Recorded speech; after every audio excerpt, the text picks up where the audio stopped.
Bharatiya Janata party के राष्ट्रीय प्रवक्ता गौरव भाटिया की प्रेस कॉन्फ्रेंस। आइए देखिए न्यूज़ न्यूज़ की खास रिपोर्ट। सभी पत्रकार साथियों को भारतीय जनता पार्टी की तरफ से अपनी तरफ से नमस्कार। आज की ये प्रेस वार्ता जैसा कि आप सबके समक्ष भी आया होगा, हमारी पार्टी के राष्ट्रीय अध्यक्ष श्री जेपी नड्डा जी ने एक बड़ी महत्वपूर्ण चिट्ठी जो है देशवासियों को लिखी है, जिसमें प्रमुखता से कुछ मुद्दे उठाए गए। ये सवाल केवल भारतीय जनता पार्टी के सवाल नहीं है, ये सवाल केवल भारतीय जनता पार्टी के नेतृत्व से नहीं उठाए जा रहे, बल्कि ये आज देशवासियों के मन में सवाल है जिनका उत्तर जरूर विपक्षी पार्टियों को देना चाहिए। सबसे पहले तो इस पत्र में देशवासियों को संबोधित करते हुए आदरणीय राष्ट्रीय अध्यक्ष जी ने बताया है किस तरह भारतीय जनता पार्टी के पास श्री नरेंद्र मोदी जी के नेतृत्व में एक दूरदर्शिता है, एक सोच है। This vision is for the year 2047, when our country will be celebrating 100 years of independence. और आज जब ये प्रेस वार्ता है तो ये कहना गलत नहीं होगा कि भारत एक बड़े ही महत्वपूर्ण दौर से निकल रहा है, जब पूरे विश्व में कई ऐसे देश हैं जो कोविड की महामारी में कई परेशानियों का सामना करते हुए कमजोर हुए। भारत आदरणीय प्रधानमंत्री श्री नरेंद्र मोदी जी के नेतृत्व में किस तरह से इस महामारी के संकट में भी मजबूत होके उभरा, और कहना गलत नहीं होगा कि केवल मजबूत होके खुद नहीं उभरा, पूरे विश्व को दिशा देने का काम किसी ने किया है तो वो भारत ने किया। जो वैक्सीन डिप्लोमेसी हो, चाहे हमारे पड़ोसी मुल्क में अगर कोई परेशानी आई हो और उनकी मदद करने की बात हो तो वो भारत ने ही करी। और ये 8 साल में जो बदलाव आया है, एक बड़ा राजनीतिक बदलाव भी आया है। राजनीतिक बदलाव ये आया है कि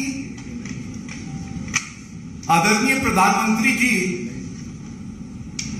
ने एक नई राजनीति की शुरुआत करी, जिसमें सबको जोड़ने की बात थी। अगर कोई कमजोर है तो उसको मुख्य धारा से कैसे जोड़ा जाए, उसके सम्मान की रक्षा कैसे करी जाए।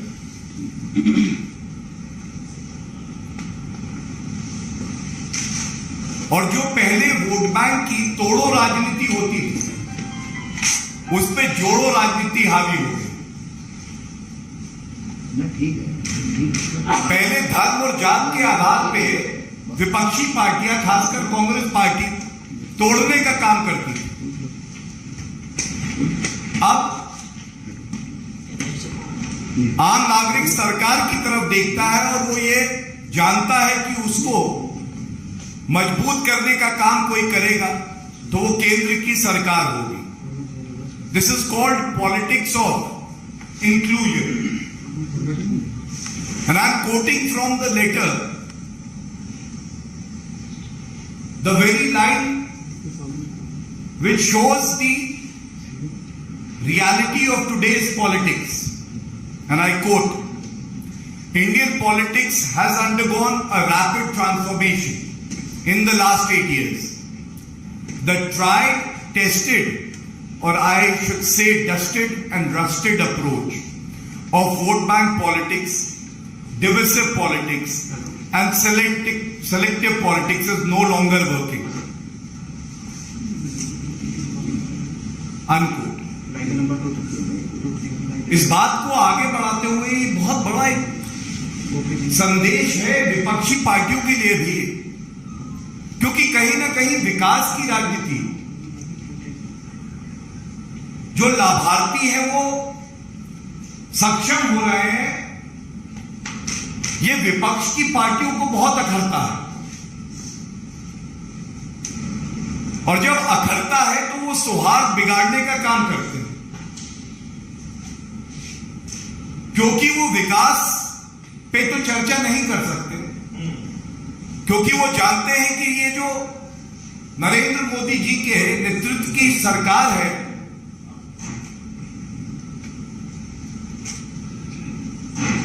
ये बड़े ईमानदारी से जनता के प्रति समर्पित है और कार्य कर रही है। तो इसलिए नैरेटिव को बदला कैसे जाए, कैसे समाज में फूट डाली जाए, कैसे तोड़ा जाए, कैसे सौहार्द बिगाड़ा जाए, कैसे चयनात्मक राजनीति करी जाए,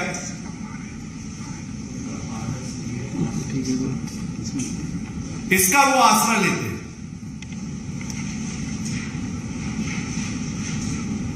और अभी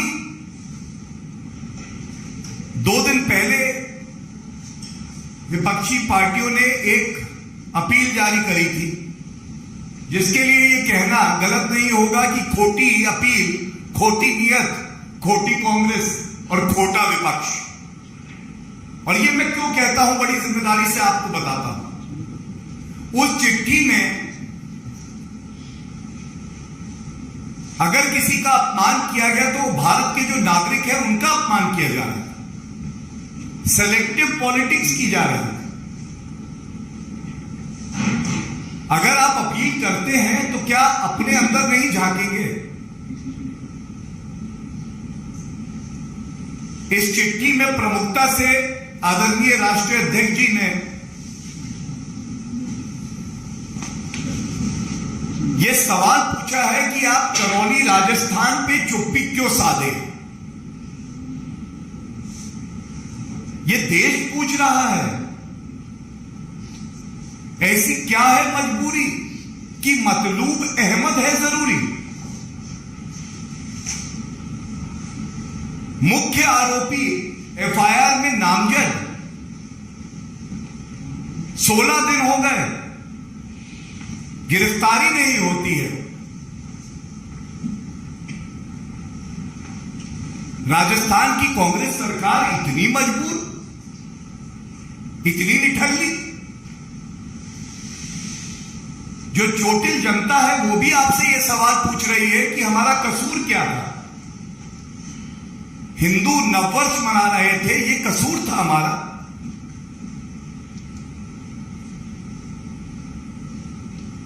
और इसीलिए चाहे पश्चिम बंगाल हो, चाहे झारखंड हो, चाहे राजस्थान हो, और हम महाराष्ट्र में भी देख रहे हैं क्या हो रहा है, लेकिन ये विपक्षी दल अपील तो करते हैं, लेकिन जो प्रमुख सवाल है उसका उत्तर नहीं देते। और हद कब हो जाती है मैं आपको बताऊं, जिन सरकारों को कटघरे में खड़ा होना, पश्चिम बंगाल की बात कर लीजिए, कानून व्यवस्था पूरी तरह से ध्वस्त है, लेकिन उस अपील में हस्ताक्षर मुख्यमंत्री ममता बनर्जी जी का भी है, जिसकी जवाबदेही है वो हस्ताक्षर कर रहा है और वो आरोप लगा रहा है, लेकिन जिस जिम्मेदारी का निर्वहन उसे करना है संवैधानिक शपथ लेके, वो नहीं कर रहा। ये एक अजीबोगरीब तरह की नकारात्मक सौहार्द बिगाड़ने वाली राजनीति केवल और केवल विपक्ष, खासकर कांग्रेस, टीएमसी, ये दल कर सकते हैं। और ये भारत, उज्जवल भारत जो आगे बढ़ रहा है, जो मजबूत हो रहा है, इसमें एक बात बिल्कुल स्पष्ट हो गई, एक तरफ आदरणीय प्रधानमंत्री जी की एक दूरदर्शी सोच है, इस देश का हित कैसे हो, देश सर्वोपरि। दूसरी तरफ तुच्छ राजनीति करते हुए कांग्रेस की, विपक्षी पार्टियों की सोच है हमारा भला कैसे, हम सत्ता में कैसे हैं,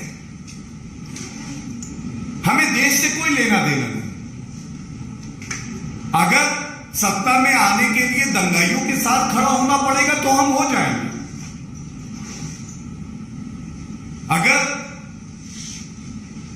किसी दंगाई पे कार्रवाई नहीं करके हमें लाभ होता है राजनीतिक, तो हम वो भी करेंगे।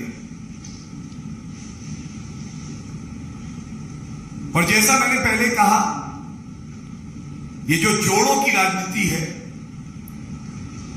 इसके सामने विपक्ष की जो तोड़ों की राजनीति है वो बहुत बौनी हो गई। ये देश बदल गया।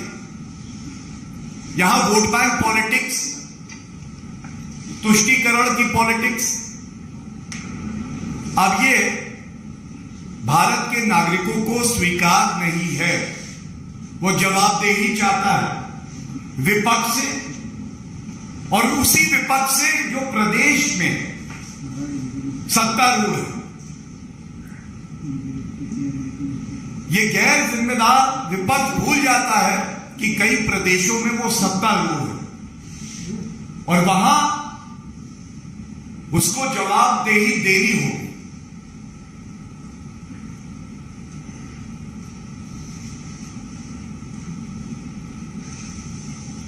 जितने भी कांग्रेस शासित राज्य हैं, पश्चिम बंगाल है, या इतिहास की बात कर लें, ये जो अपील आती है इतनी खोखली है कि कांग्रेस पार्टी भूल जाती है किस तरह से 1966 में इंदिरा गांधी जी ने निहत्थे साधुओं पर लाठी चलवाई, और ये भी संसद के बाहर। ये कांग्रेस पार्टी भूल जाती है कि सबसे ज्यादा दंगे अगर किसी के शासन में हुए तो कांग्रेस पार्टी के। 1969 में गुजरात, 1980 में मुरादाबाद, 1984 में भिवांडी, 1987 में मेरठ, 1989 भागलपुर, 1994 हुबली, 2013 में मुजफ्फरनगर दंगे सर्वोच्च न्यायालय में फटकार लगाता। और जब खुद कटघरे में खड़े होते हैं तो दुख की बात है कि उसको सही कैसे ठहराते हैं। इसका सबसे दुर्भाग्यपूर्ण उदाहरण कोई है तो राजीव गांधी जी, जिन्होंने 1984 के नरसंहार को कह दिया कि जब बड़ा पेड़ गिरता है तो धरती हिलती है। इसका वर्णन भी इस अपील में है जो राष्ट्रीय अध्यक्ष जी ने लिखा।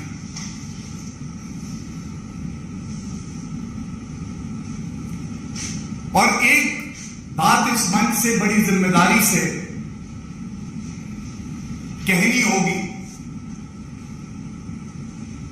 ये जो बार बार विपक्ष कहता है देश में डर का माहौल है, सौहार्द बिगड़ रहा है, नहीं, देश में आज आत्मविश्वास का माहौल है, देश में आज प्रगति का माहौल है, देश में आज नई ऊर्जा का माहौल है।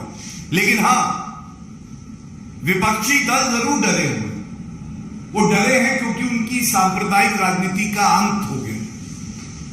वो इसलिए डरे हैं, उन्हें पता है कि जो भ्रष्टाचार करते थे उस राजनीति का अंत होने जा रहा है। जो बांटने की राजनीति और तुष्टीकरण की राजनीति उनके डीएनए में है, उनकी रग रग में पहुंच गई, उस गंदे खून को अब निकाला जा रहा है। वो राजनीति भारत में अब नहीं चलेगी। और अंत में जो अपने आप को समय के अनुसार नहीं बदलता है वो खत्म हो जाता है। विपक्षी दलों की जो नफरत भरी सोच है, इसका केवल एक ही अंजाम है, इन सब का अस्तित्व खत्म हो जाए।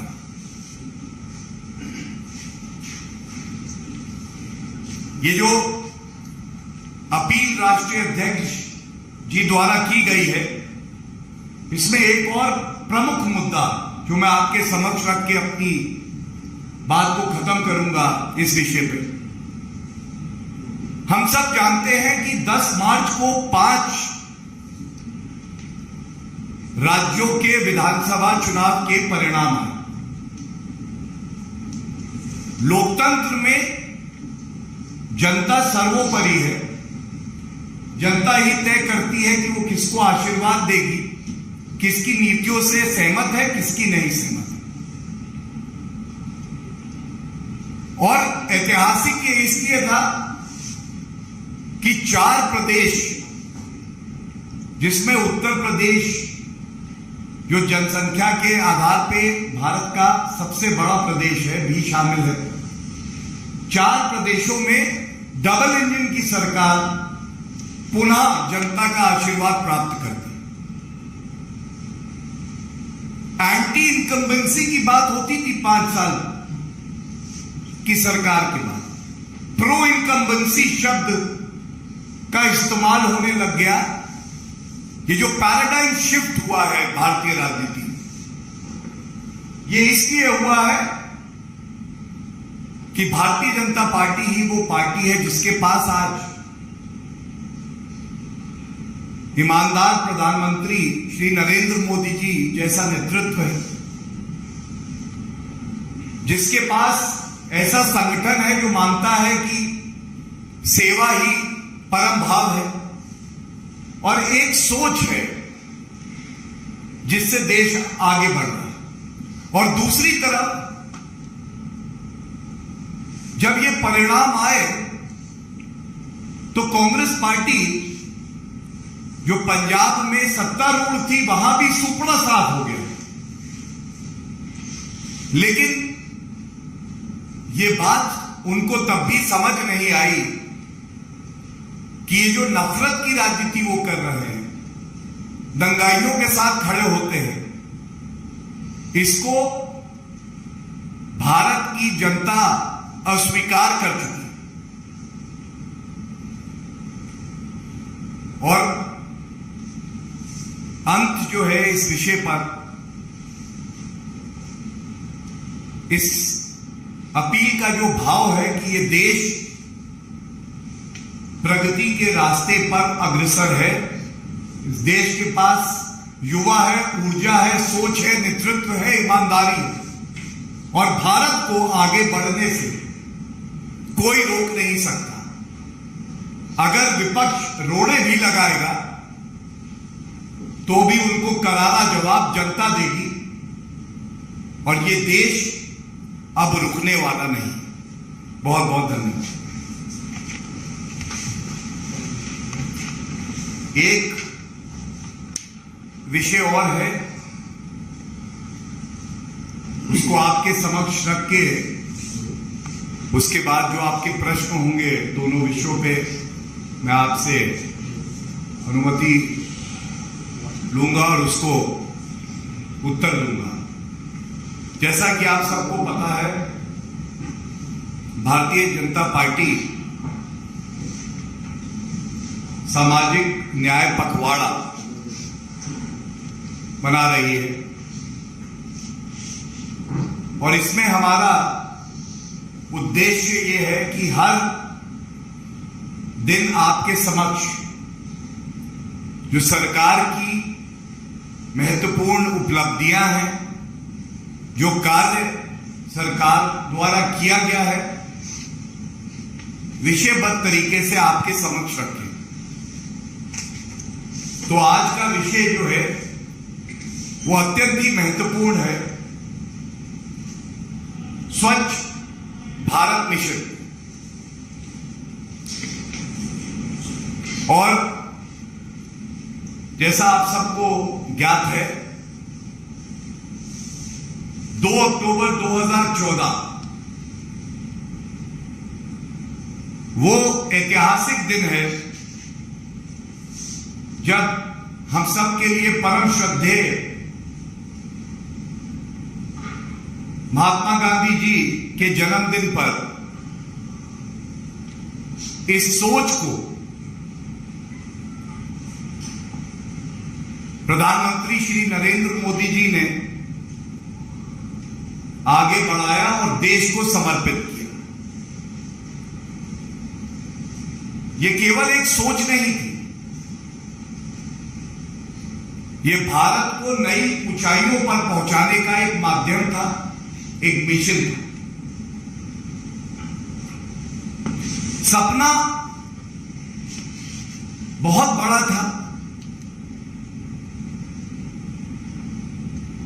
कुछ लोगों के लिए यह असंभव था, कुछ लोगों ने इसका मजाक भी उड़ाया, लेकिन यह कहना गलत नहीं होगा कि बापूजी के सपने को साकार करके करोड़ों करोड़ों भारतीयों का जीवन अगर किसी ने बदला, उनको सम्मान दिया, तो उस सोच का नाम आदरणीय प्रधानमंत्री श्री नरेंद्र मोदी जी।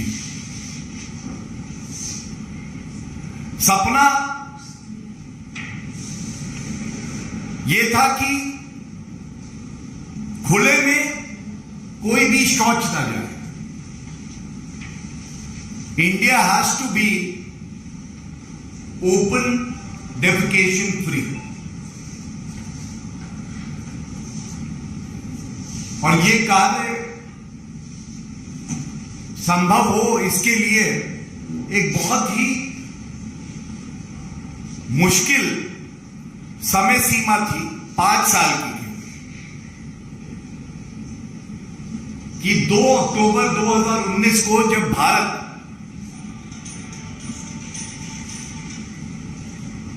महात्मा गांधी जी की 150वीं जयंती बनाए, तब तक ये जो लक्ष्य है इसको पूरा कर लिया। और 10 करोड़ ये बहुत बड़ा एक नंबर है। इस लक्ष्य को सामने रखा गया। तब ऐसा प्रतीत होता था कि 10 करोड़ संभव नहीं है, लेकिन आज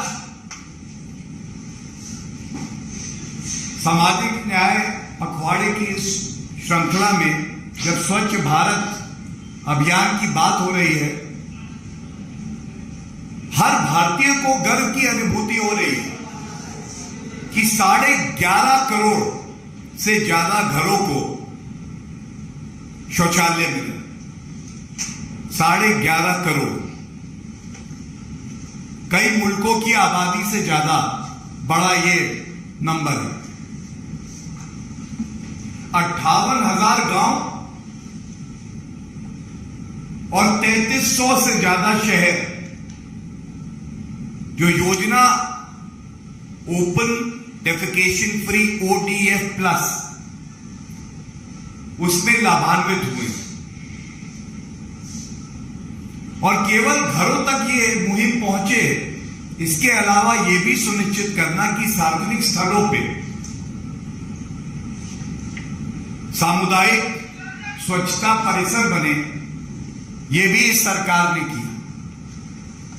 पब्लिक यूटिलिटीज, और इसकी संख्या है 8,20,000, 8,20,000।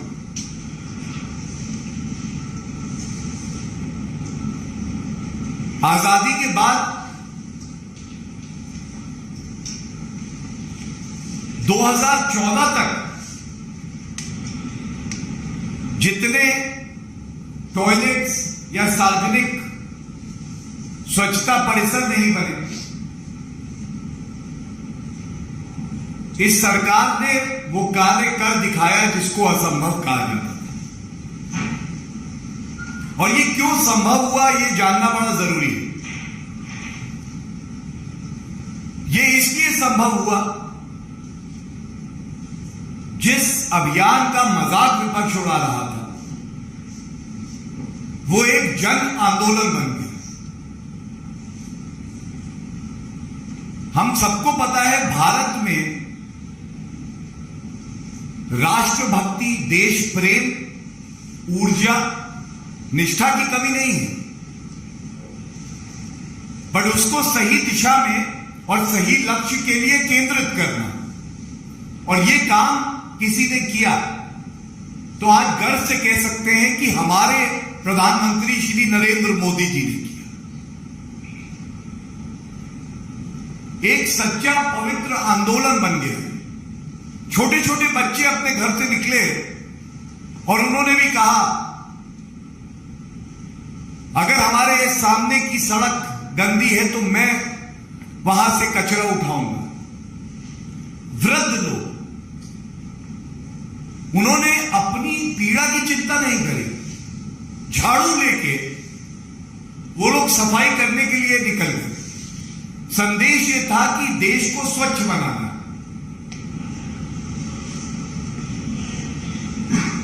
और वाकई चमत्कार हुआ, जिसकी गूंज केवल भारत तक सीमित नहीं रही, पूरे विश्व में गई। प्रधानमंत्री जी को global goalkeeper award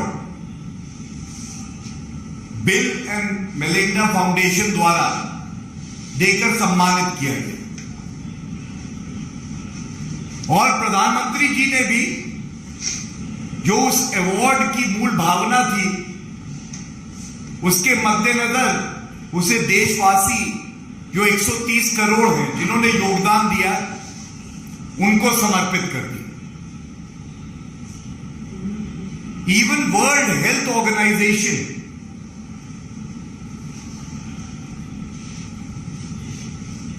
recognized the unachievable feat achieved by India through collective hard work and dedication.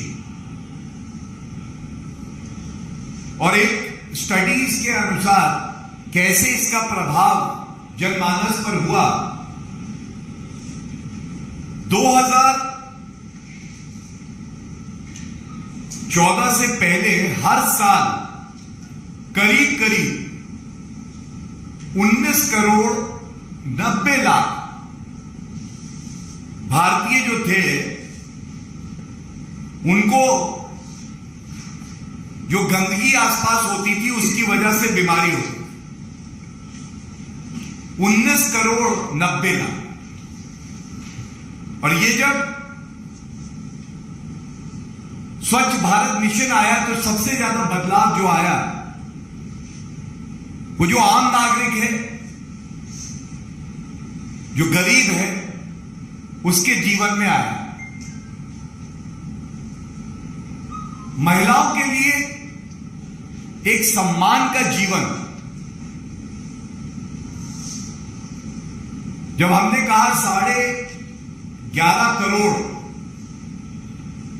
से ज्यादा शौचालय बनवाए, तो प्रधानमंत्री जी के शब्दों में ये शौचालय नहीं थे, ये इज्जत घर थे। 11.5 करोड़ परिवार इससे लाभान्वित हुए। महिलाओं को उनका सम्मान मिला। एक महिला पे सोचिए क्या बीतती होगी, और केवल महिला पे ही क्यों, उसके परिवार पे। जब वो बाहर खुले में शौच करने जाती थी, जब वो इंतजार करती थी कि सूर्य कब अस्त हो या सूर्य उदय से पहले मैं बाहर शौच में जाऊं, ये बहुत बड़ा बदलाव आया और भारत ने इसे करके दिखाया। आज ये आत्मचिंतन का सबब उनके लिए है जो इसका मजाक उड़ाते। स्वच्छ भारत मिशन के लिए बजट में 2022-23 में 7,192 करोड़ रुपए आवंटित किए गए। ये स्वच्छ भारत ग्रामीण के और स्वच्छ भारत मिशन शहरी के लिए 2021 से 2026 5 साल की अवधि में 1,41,678 करोड़ रुपए खर्च किए गए। यह दिखाता है कि हमारी प्रतिबद्धता स्वच्छ भारत को लेकर नल से जल पहुंचे, यह सुनिश्चित करेगी कि ऐसा कोई घर ना हो जहां पे जो मूलभूत सुविधाएं हैं वो नागरिकों के पास ना। जो मंत्र है वो यही है कि आम जनता किस तरह से सम्मानपूर्वक मुख्य धारा से जुड़ के देश को आगे बढ़ाए और सही मायने में जब देश का इतिहास लिखा जाएगा तो स्वर्ण अक्षरों में अगर कोई अभियान आएगा तो वो स्वच्छ भारत अभियान होगा। केवल इसलिए नहीं कि करोड़ों शौचालय बने, करोड़ों जल के नल कनेक्शन दिए गए, पर क्योंकि जो मूलभूत सुविधाएं थी उससे करोड़ों नागरिकों का जीवन बेहतर। धन्यवाद। देश में जो पत्रिका उसमें कहा कि जो विपक्ष है वो सिलेक्टिव राजनीति करता है, करौली की हिंसा पे तो चुप रहा, लेकिन दिल्ली में जो घटना हुई जहांगीरपुरी में, इसको लेकर विपक्ष जो है खासतौर पर आम आदमी पार्टी ये कह रही है कि दिल्ली पुलिस जो है वो केंद्र सरकार के अंदर में आती है और कहीं भी कोई भी घटना अगर दिल्ली में हो रही है तो बीजेपी जो है दलगाई पार्टी है उसी की वजह से हो रही है और वो लोग प्रमोट कर रहे हैं। देखिए, भारतीय जनता पार्टी और अपराध अराजक पार्टी में कुछ तो फर्क होगा। फर्क यह है कि जब दिल्ली की पुलिस अपना कार्य कर रही है उस वक्त इस विषय पे कोई भी टिप्पणी करना हमारे लिए उचित नहीं होगा, लेकिन इतिहास गवाह है कि भारतीय जनता पार्टी की अगर सरकार जब भी रही तो जो आरोपी हैं उनको बख्शा नहीं, कड़ी कार्रवाई होती है और दिल्ली पुलिस को अपना कार्य करने देना चाहिए, उस पर राजनीति नहीं होनी चाहिए। गौरव जी, सोनिया गांधी ने लिखा है कि साजिश के तहत भारत में एक स्थायी उन्माद की स्थिति बना दी और ये सरकार की विभाजनकारी नीति का हिस्सा है। देखिए, मैंने कहा ना, खोटी नीयत से एक खोटी अपील जो इसलिए नहीं करी गई कि सौहार्द बना रहे,